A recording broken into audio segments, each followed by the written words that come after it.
So E3 2021 is over, and to be honest, it was a little shit. We did get some information on games we were hungry for, but the event overall felt uneven and it constantly just dragged on. My main gripe with these showcases is a lot of them just showed absolutely no games or just didn't warrant an entire slot. The two standout shows were, unsurprisingly to be honest, Microsoft and Nintendo. Their showcases showed us what we came for, games.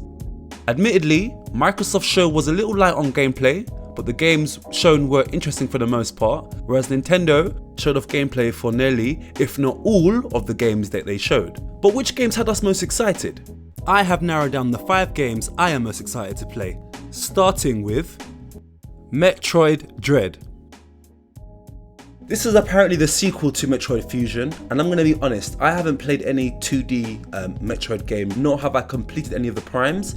That being said, I am very excited for this.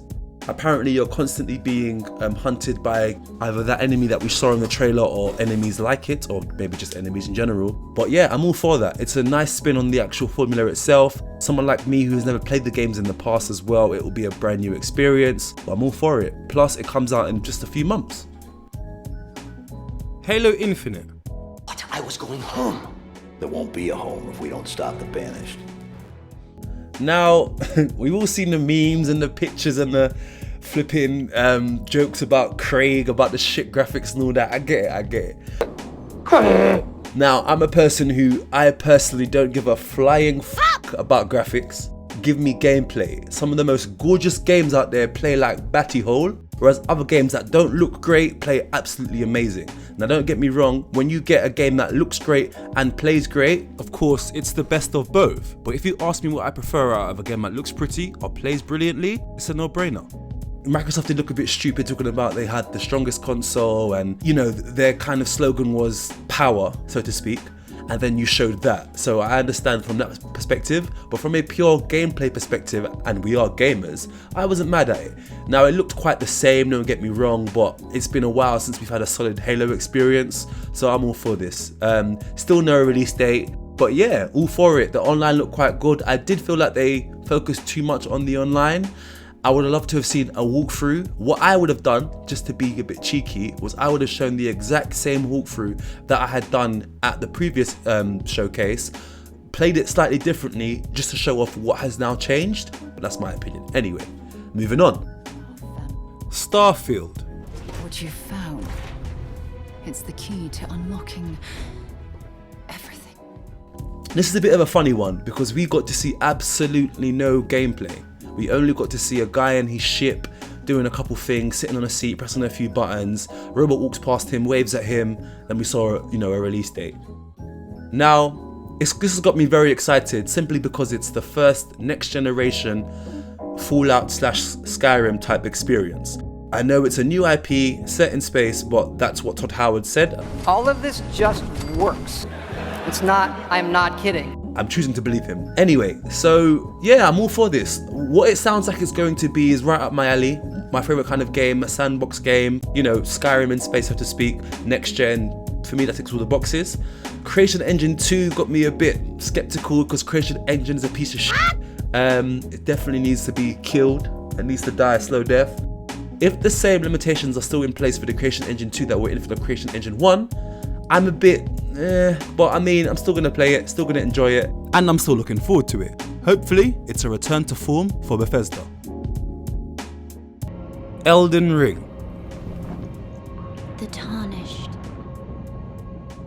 will soon return. Can't wait for this. Wasn't a graphical showcase, but as I said before, who cares? If it's an open world Dark Souls title, obviously with a few extra tweaks and changes, I mean, it's an absolute no-brainer. Absolute no-brainer. It looked amazing, looked interesting. Hearing about how it's a seamless open world with catacombs and buildings and, you know, akin to Dark Souls. Yeah, I'm all for it.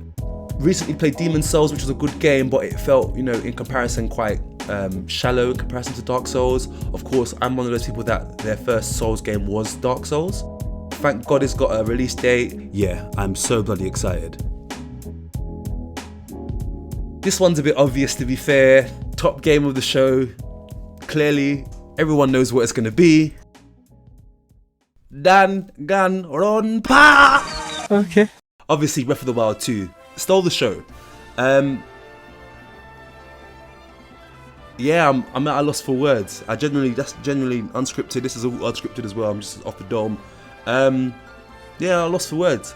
I can't wait for this fucking game. Yeah, I'm lost for words. I don't really need to explain what Breath of the Wild is because we all fucking know what it is. We're all looking forward to it. We're all fucking salivating for it, waiting for Nintendo to give us more information, more news. Yeah. I don't really know what to say. I'm not gonna lie. I'm lost. We saw. What did we see? We saw the world's even bigger. It seems.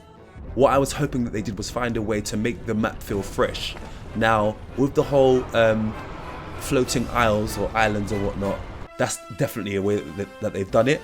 I'm assuming as well that the ground where the islands have risen from, I'm assuming it's all from the ground, would have changed the landscape of Hyrule. So you're gonna have a different map. I'm not gonna say new, but a different map, and you're also gonna have elements in the sky. There were more Sheikah Slate abilities. There was the hand. They haven't showed how you can exactly use it, but that did seem like he used it to kind of go from the ground to the actual isles above, so to speak. And I'm assuming Nintendo that will have more uses as well. But yeah, I'm all for this. Out of all of the games on the list, this is definitely at the highest, easily. Day one purchase. Gonna lock myself away. I might actually take some days off of work. Yes, it is that fucking deep. Yeah, that's it to wrap it up. All in all, E3 was kind of dead. It wasn't all that, but it wasn't horrible. I would say that it had some really high highs, but overall it was low. But the highs, gave us, at least it was like, all right, cool, we got something. So I would say Sony's absence was definitely felt as well. We obviously knew that they weren't going to be there because they've announced, I think it was 2 or 3 years ago, that they're done with E3. Fair enough. But I think if Sony were there as well, it would have been a half decent E3. But anyway, I'm rambling. I have been Nye. This has been Zoned. Thank you for your support. Thank you for watching. If you liked it, hit the like button. If you disliked it, hit a dislike and let us know what we've done wrong. Shout your abuse if you want to in the comments, because that's how we get, how we get better. Once again, this is just opinion, so don't take it to heart, anything like that. Let us know what you found exciting. Let us know what you actually liked. Let us know what were your games of the show. Let's start a dialogue. Thanks again. See you later.